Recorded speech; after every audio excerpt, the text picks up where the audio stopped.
Hi everyone, today I'm covering Powkiddy's black model of the X18s.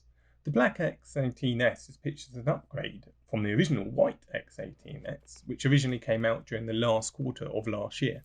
September 2021 was a whole different ballgame in terms of handhelds, of course, and the white X18s felt like the first of the next-gen handhelds, allowing us to play some Gamecube and PS2 games for the first time in a retro handheld. So although it arrived to the middle reviews at best, people were able to make few allowances in accordance to the price to performance at the time, but everyone was in agreement that it could have been made a whole lot better with a few improvements. So I was actually looking forward to the minor upgrade that tackled the low points from the original.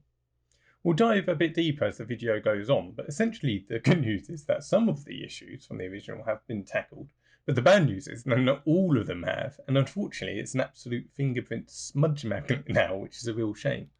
So the improvements Powkiddy have made with the colour switch are replacing the analog sticks with usable alternatives, which even press in for L3 and R3 functionality.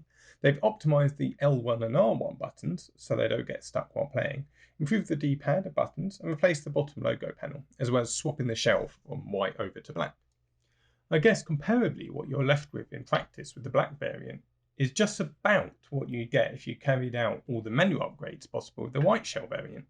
That's unfortunate, as it's the bare bones of a really good, affordable clamshell retro gaming handheld here, which a revision could have really leaned into getting the much potential out from the original design as possible.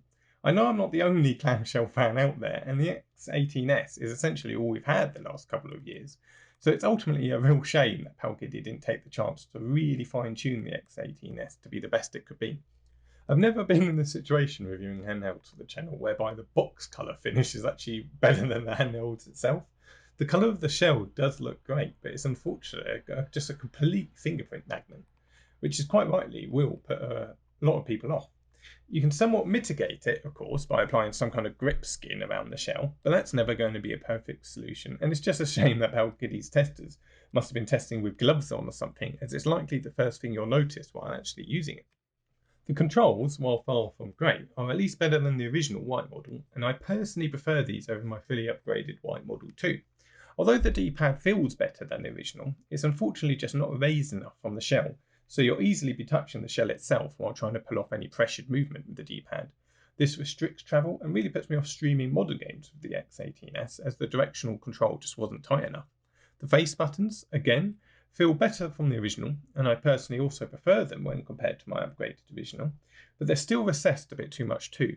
I think from the side view their standard seating actually looks recessed, let alone when they're being pressed, and this just overall has an impact on just how responsive they feel and how fatiguing they are over long gaming sessions. The best thing I can say about the improved controls though are certainly the new joysticks. These click in as promised and feel so much better than even the original stock Vita sticks I have in my original now. Because of their thin to fat design, they make the most of the travel area available and really stand out comparably. Unlike others, I've not had any issue with D-pad clicking or shoulder button sticking. These issues were certainly raised during the original review wave, so I'm not sure if it was rushed QC at the time or I've just been lucky with mine, but thankfully no sticks or clicks all round. The Dev Black Serif saved the original X18s for me with the custom firmware for it, but just a note that you almost immediately want to jump out of the game launcher in the stock firmware.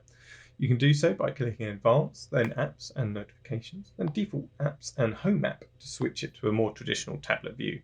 Google Play Store is also unfortunately not included on the stock firmware.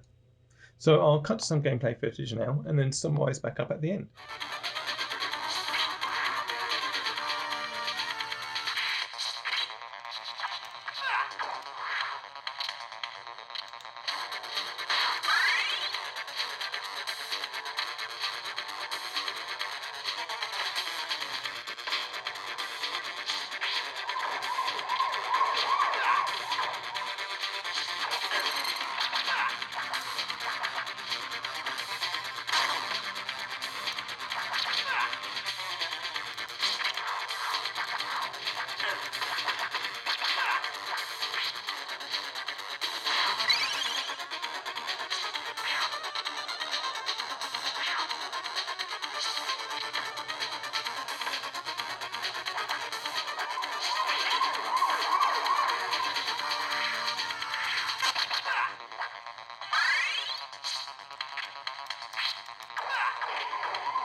So there we have it. A lot has changed over the last year, and the black variant of the Powkiddy X18s could have had the potential to be the clamshells fan go-to retro gaming handheld.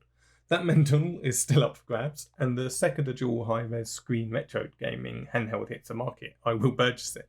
But for now, let me know your thoughts and whether there is a market for a decent retro gaming clamshell out there. That's it for now though. Thanks so much for watching.